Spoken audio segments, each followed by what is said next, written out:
Hello and welcome to the Keep Onside show. My name is Joel. Hi, and I'm Cher. Today we're going to be speaking about Raheem Sterling. We're also going to be talking about the FA Cup. What a magical story that is with Sutton United. Yeah, it's wonderful. And we're talking about player power. You know, they've beaten a League Two side in Cheltenham. Then the round after that, they beat AFC Wimbledon, a team that we've spoken about a lot on the show. And now the fairy tale has led them to a team, my team, Arsenal Football Club. And, you know, we just got to turn that fairy tale into a nightmare real quick. Oh, you're out of order. No. Joel, you know well, what? there's two fairy tales, isn't there? Because we've got non-league Lincoln as well. Look at that. And they've got up there. It's been 115 years since they've been in the fifth round. So we've got to applaud them. The fans just must be over the moon. It's amazing. My son plays football and he was at he played Sutton United. Yeah. And it's a lovely ground. Yeah. It is a lovely ground, lovely surface. When I looked at the away stand though, I mean, how many? There's a couple of hundred in there. I know. Not even 1,000 in there. So it's proper back to basics, which is good because it's the essence, isn't it? It's the FA Cup. That is it. I mean? And some of them players need to know, and everyone needs to see what is actually going on. Exactly. And it's highlighted stuff that's happening at grassroots level, really. Because they were saying that the bath doesn't work, they don't use the communal bath, just stuff like that. For those types of footballers, that's usual, that's normal. So if you compare that to the Arsenal lot, I don't know how you lot are going to cope. I think it would have been great if the tie was at Arsenal, though, because you get money from the gate, the revenue, the tickets. Financially, you get 50%, don't they? So I think Sutton wouldn't have minded going to definitely. Emirates, financially, that would have been much better for them, you know. You've got some news on their manager, how their manager's investing into the football club Sutton, as well. I think that's amazing, you know. I mean, that's the essence of grassroots football. Yeah. He doesn't get paid, and he's a sponsor of the team, so he's actually paying them to manage. Look at that, man. And I just think that's amazing. That shows you, but that is reflective of, I think, a lot of people down there, a lot of coaches. That is the love of football. All right, I've got a question for you. What do you think about weakened sides? Obviously, as a Liverpool fan, we made 9 or 10 changes to the team. And we forfeited the competition. But I actually feel like, when do managers get a chance to actually field their young players? Yeah. Because every match, those 3 points are so vital. There's too much at stake. That's it. If you lose 5 games, I mean, look what they're doing with Klopp. 3 games and we're like, is he out? Klopp out? Hashtag Klopp out. Hashtag Klopp out. That is ridiculous. Seriously. I you know what? It's only a minority of Liverpool fans. Definitely. But that is a nonsense. Yeah, no way. Of course. But that's the pressure of being a manager. So where else can they experiment? One of the big sides normally make it anyway. So they can't be devaluing it that much if Arsenal normally make it to the final or Man United last season or Man City a couple of seasons before. Do you know what I mean? So everyone wants younger players to get more of an opportunity. Yeah. You know, they've got more of a chance in the FA Cup. So I haven't really got too much of a problem with that. What are our predictions for the kind of Arsenal v Sutton? But you know what, right? I'm not going to go with my heart. I'm going to go with my head. Arsenal all day long.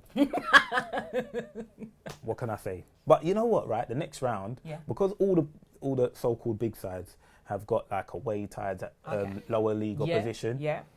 The next round could potentially see some big, in the quarterfinals, it could just be some big hitters facing off at each other, you know. So, it could be good. That would be good for us in the league. Hopefully we'll get a few more points. You lot can get tired out by the World Cup games. Because Liverpool don't have much going on right now. All right, just tweet us at the Keep Onside Show, hashtag KTG. Tell us what your thoughts on the FA Cup.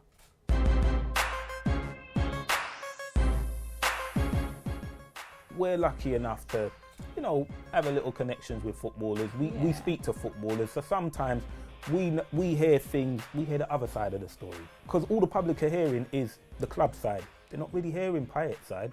They're not hearing about the broken promises that have been made to Dimitri Payet.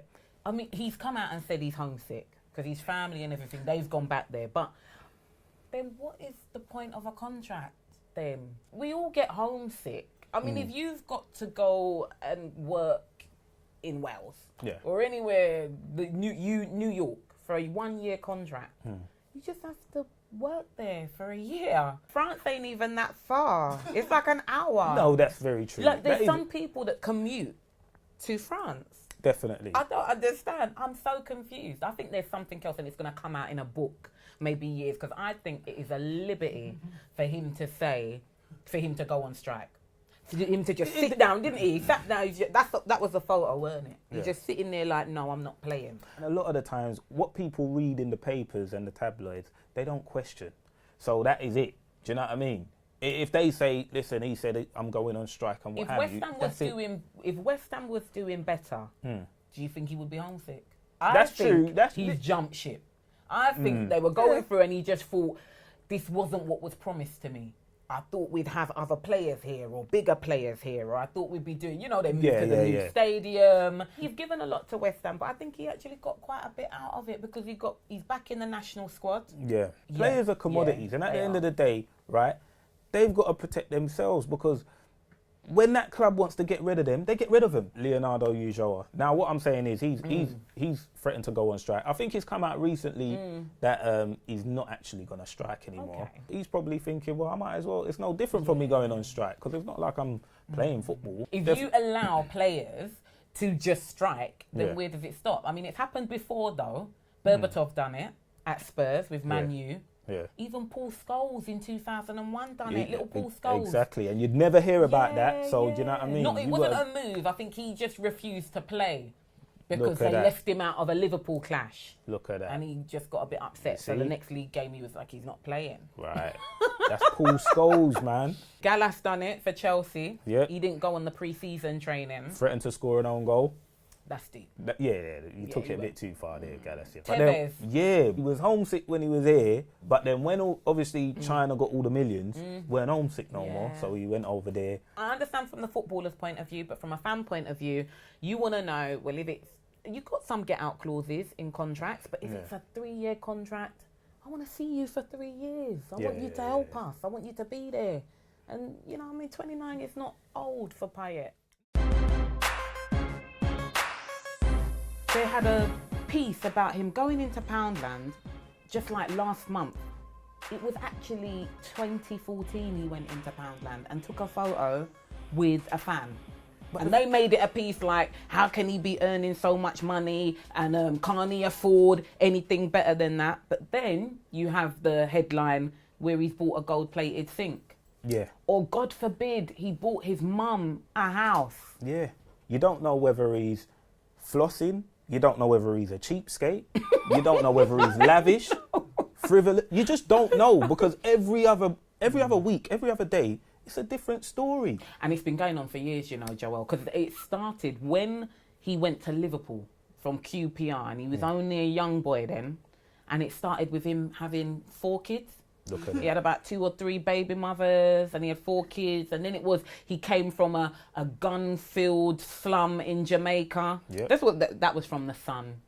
Look at that, man. Do you know what I mean? But those were the headlines. I think the FA need to come out, in my opinion, and show some form of support because what they're doing to Raheem Sterling, people forget his age, 22. And Liverpool's my team. But the PR at Liverpool done him over. Oh, of course they did. Liverpool done him over. Because the minute he left Liverpool, he was this greedy player that was just out for... I mean, he was on 35,000 a week. And he asked for 100 grand. Henderson is on 100 grand.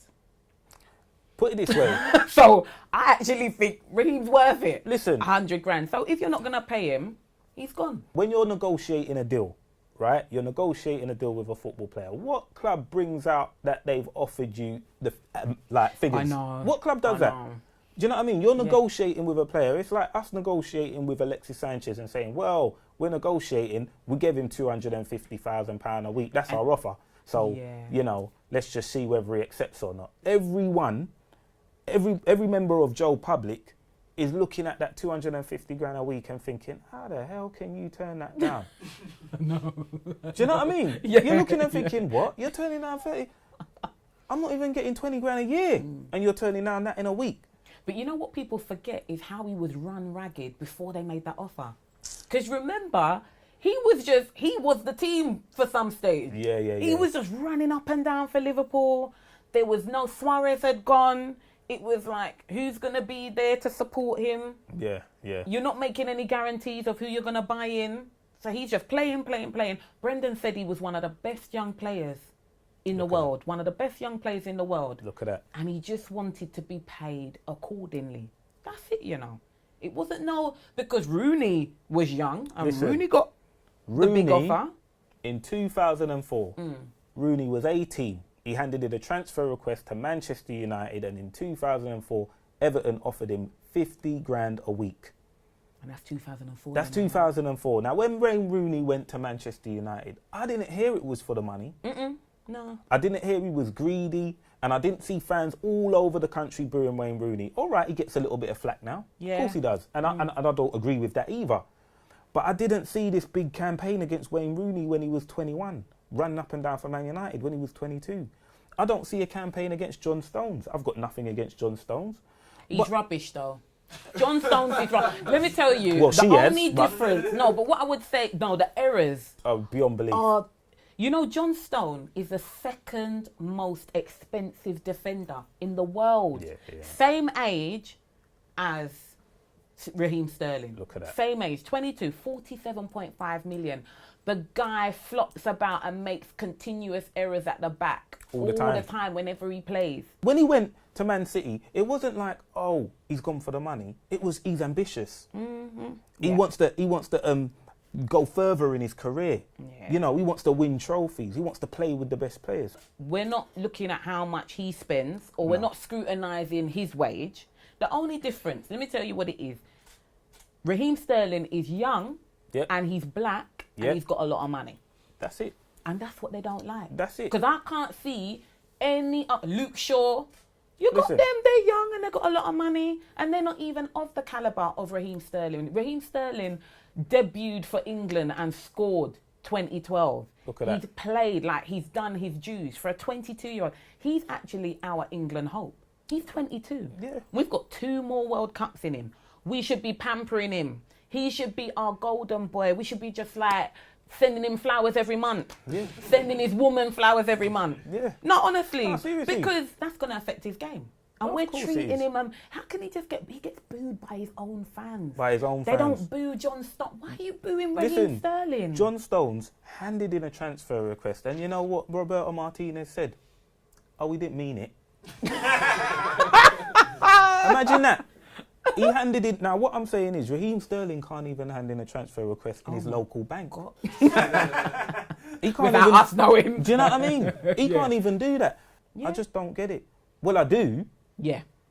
Because that's obviously that's the only difference. And after it happens repeatedly, you can't. It's been going on for so long now. Yeah. You just have to be like, yeah, you lot just don't like him, innit? You just don't like him. You just want to just ruin his career. Yeah. And that's the reason why you're gonna get a lot more younger players not actually playing for England. You will. Because he actually has a choice. He can play for Jamaica. Yeah. Well, he can't now. Well, he can't now. But there was that choice there because he was born there. It's up to 5, and even if your parents or grandparents are of a different country, you can. Don't get me wrong.